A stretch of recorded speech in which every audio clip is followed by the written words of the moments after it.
Okay. All right, well, thank you all for coming. And as someone pointed out, today is a day that's very much like Hong Kong weather. So I somehow chose appropriate. I thought that, given that we have kind of a nice intimate group here, that we'll maybe sort of somewhat alter the format. I'll introduce the panelists, and they'll say a bit about who they are, what they do, kind of what their relationship to this issue of sort of Hong Kong art and the larger world is. And then, let's sort of see where it goes. I would love to hear from all the rest of you as well. We'll just kind of get a conversation going. So I thought we should maybe start with some of our tomatoes. With Bing Li and with Teresa Kwong, both of whom are represented in the show, and I'm going to let them talk a little bit about their work. And Bing is actually someone who I have known for many, many years, and he's actually why I'm here, and have written about his work and have seen it grow and develop, and also have been very impressed with the way that he manages to bring people together in these kinds of groups. Teresa has come from Hong Kong, and thank you very much for coming all this way, and is with the Hong Kong Arts Center and has put together a very interesting program of films, which she'll talk about here, that deal with the issue of kind of Hong Kong, our hometown. I guess I'll just do everybody first, and then we'll go back and start with you too. Okay, and then next is Jane. Okay. Double voice. Double Don't worry voice. about it. Okay. Okay. Absolutely fine. Right. And Jane is chair of the board of directors of the Asia Art Archive in Hong Kong and New York, and also is spending a lot of time in between Hong Kong and New York. I have there's many interesting things about her. I'll just sort of pick out a few of them. Let's see, prior to moving to Hong Kong in 2002, she was deputy director of the Guggenheim Museum, and was responsible for the museum operations and exhibitions globally. And actually she joined the museum in 1996 as program director of China 5,000 Years, which I remember was a wonderful show. That dealt with traditional and modern Chinese art. It was the first time I think anything like that had ever been attempted. And she is involved in many things now, appointed by the Home Affairs Bureau of the Hong Kong government to the Committee for Museums, the museum's advisory group for the development of the West Kowloon Cultural District, and a trustee of the Asian Cultural Council. Next is Evans Chan, who is a film director who has been called by Michael Berry one of the most singularly innovative and diverse figures in the Chinese cultural world. And he also spends a lot of time going back and forth. He was born in Guangdong, raised in Macau and Hong Kong, and is now New York-based as a critic, playwright, and filmmaker. And he, over the last 2 decades, has made 4 narrative films and 5 documentaries. And he maybe will talk about some of them. His most recent docudrama, Daidong, The Great Society, was named 2011's Chinese Language Movie of the Year by mainland China's leading liberal newspaper. And he has many award-winning films, has been in many film festivals, is editor and translator into Chinese of 3 books by Susan Sontag, and is done many writings in, I guess, English and Chinese both. And finally, Alexandra Chang, who is a curator of special projects and director of global arts programs at the Asia Pacific American Institute Research and Center at NYU, and the co-director of the NEH Summer Institute Re-envisioning American Art History, Asian American Art Research and Teaching. And she's also the co-organizer for both the Diasporic Asian Art Network and the East Coast Asian American Art Project, and many other things as well. But we will, I think, let all of the panelists maybe talk more as it is relevant about what it is that they're doing. But I'd like to begin with you two, the tomatoes on the panel here. And maybe you could tell us a little bit first about sort of the history of Tomato Gray, how this came about, and your own particular work, and the meaning of the title of the show.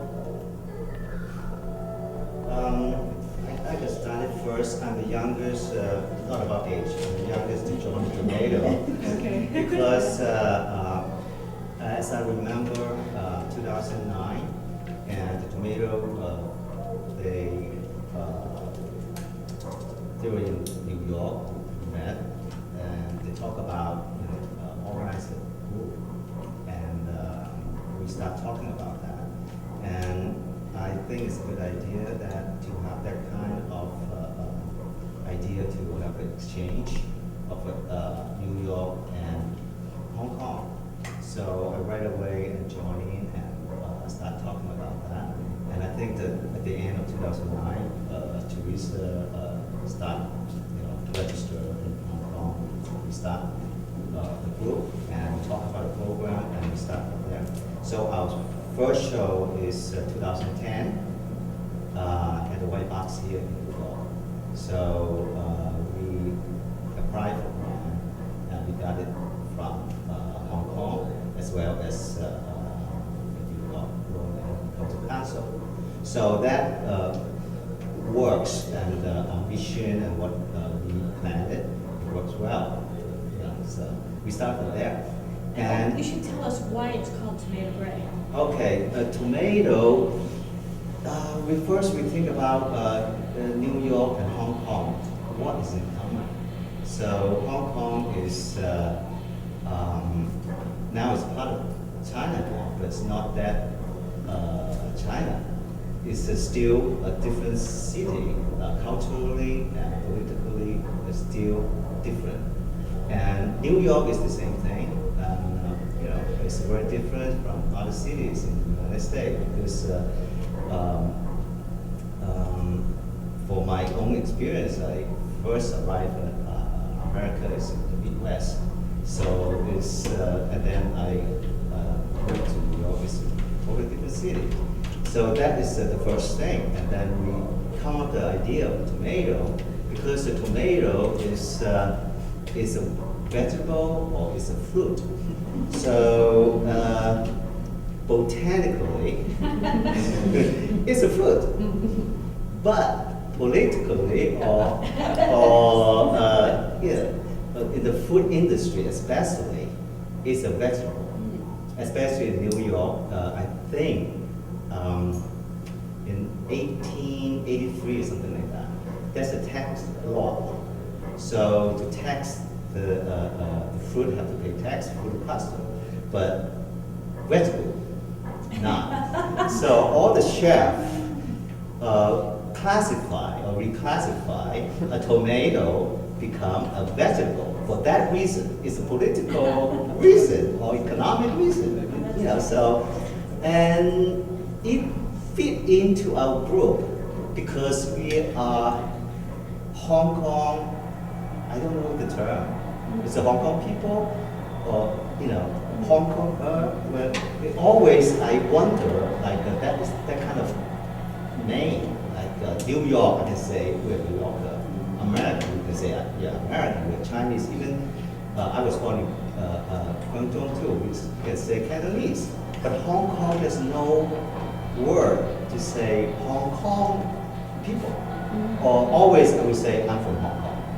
So that's one thing that tomato is fit into our group to signify two cities. And then the gray is neutral, totally. So gray is not a color, it's not a color. So we remain in the middle. So that is the name comes out, the middle gray. Yeah, so and then we start the program after we got the name and Teresa registered in Hong Kong as a group, and then we start the project. Right. And Teresa, maybe you could talk about the title of the show. Before that, I could add on one thing said. For Tomato Gray, altogether we have six founding members. So other than me, and that's Kao Yu, and also Anissa. And other than four of us, we still have Sam Chu and also Samson Liang. Unfortunately, two of them they have to work, so they could not join us this time. So six of us, the reason why we came together we feel that I think we met the first time over a dinner back in year 2008, and we feel that someone doing art from Hong Kong, in whatever way, we just feel that maybe we could do something for our city. And we can see that maybe in recent years, the government, Hong Kong government, they spend a lot of money, promoting Hong Kong art and Hong Kong artists. Say, for example, they would be participating in the Venice Biennial or the Liverpool Biennial. We believe that this is one approach to promote Hong Kong art abroad. But we feel that maybe in a more grassroots way, there's also still some way to get our voice being heard. So that's why, because we don't have a cultural agency in Hong Kong, right? So that we kind of so there are two. So for the government, they're doing it on a high level, right? But as an artist, or like myself, I would see myself as an arts administrator. We feel that we could also do that in another way.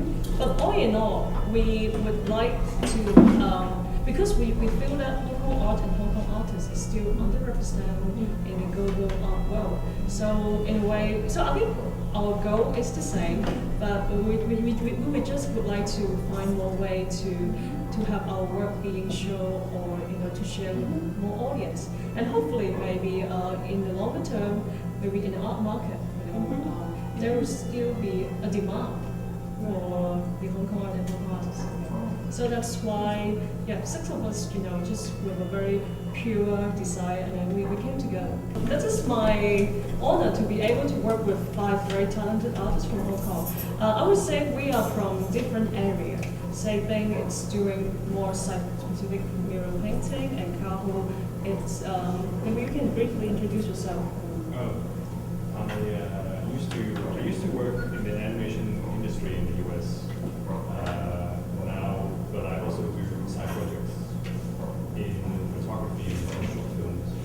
And I recently moved back to Hong Kong to teach animation and visual effects.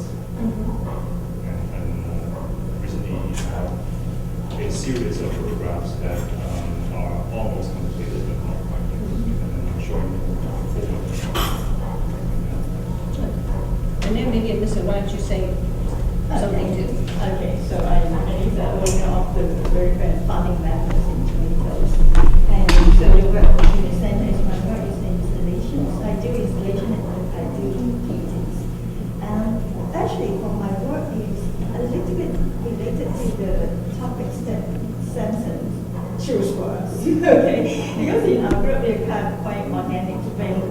We are always communicating by email. Some website is not so, because there's really 12 hours time difference between Hong Kong and New York. So real email is what we mainly use. So I feel it's quite amazing is because I think each of us has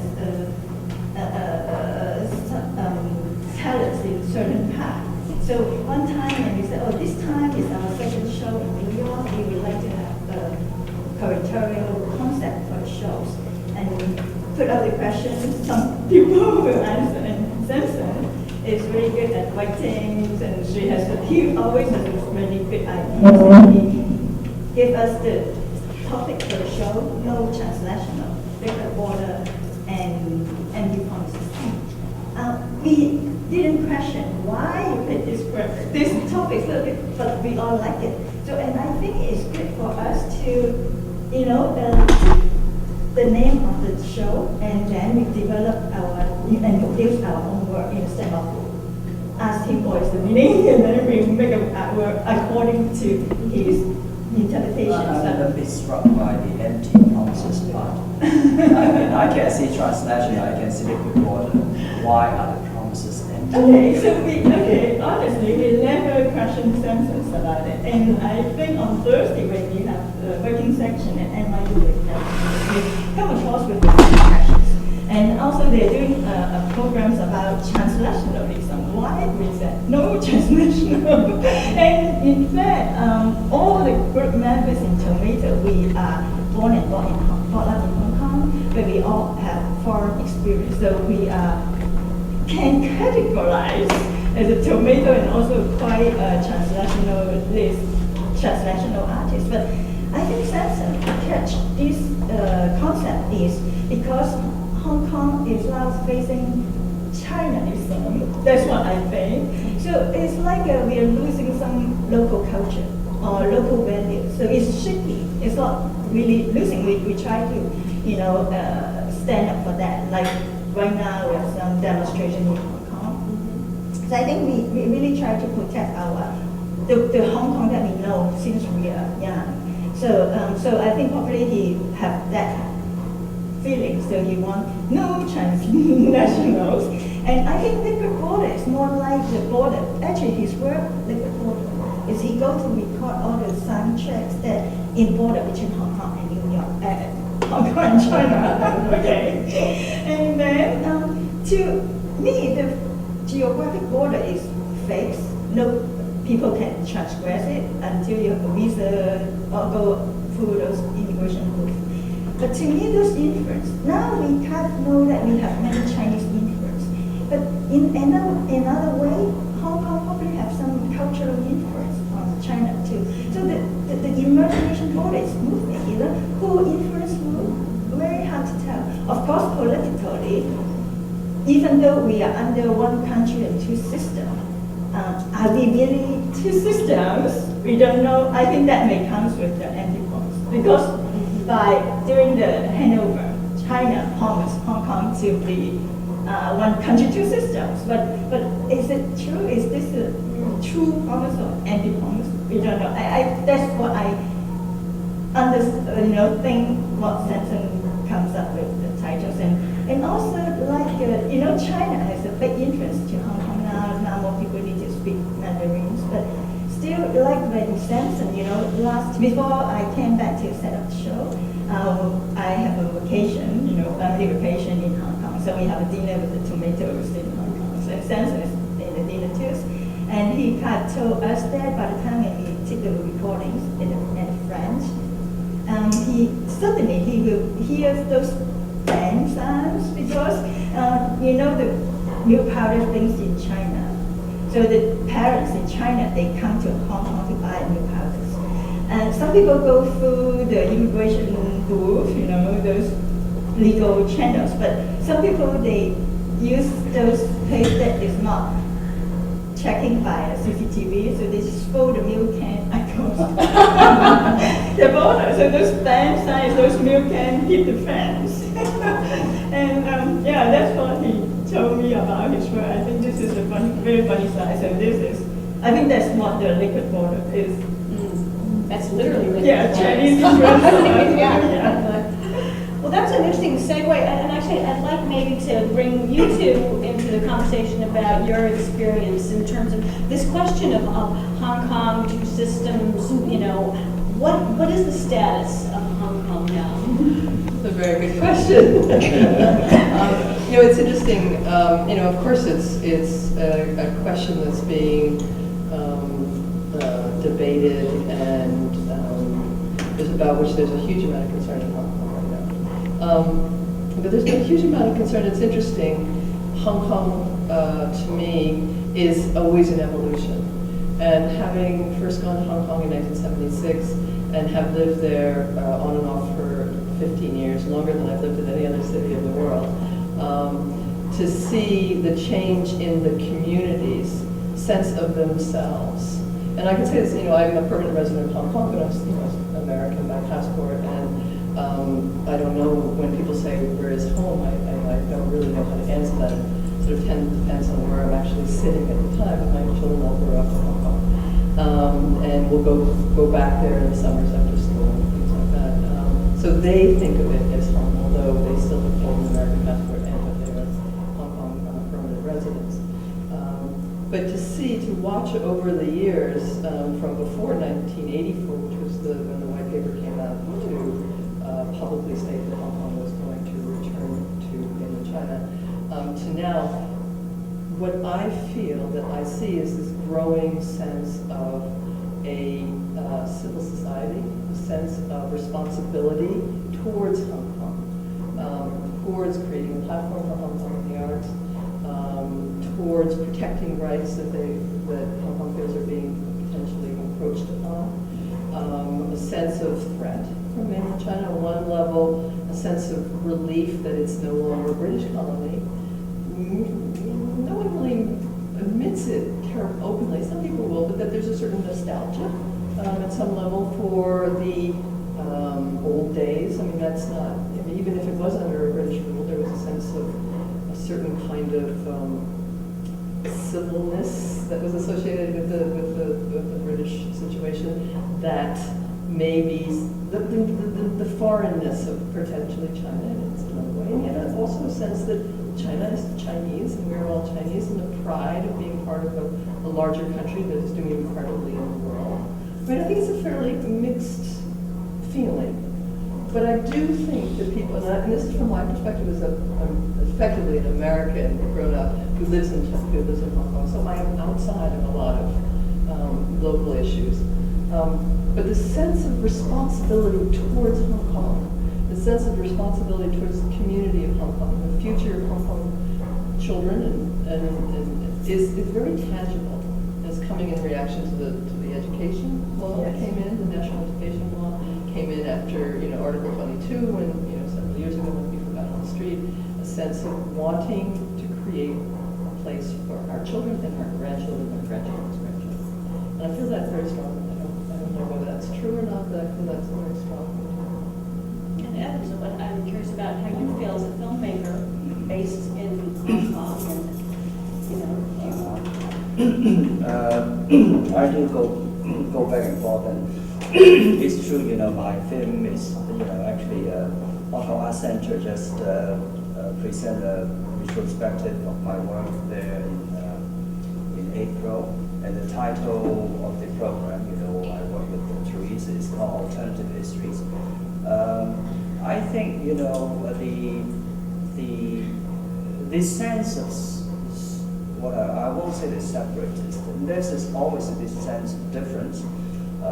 Goes back for centuries. I mean, because Guangdong has always been somewhat separated from China because of the mountain, the Lingnan mountain, and also linguistically it's quite different. So I think always Hong Kong is a little bit like Catalan, Basque, but maybe with the Basque separatist tendency. I mean, doesn't mean that they don't want to. After all, I mean, Hong Kong was never given a choice for independence. I guess, if people were allowed to vote, they would, I mean, they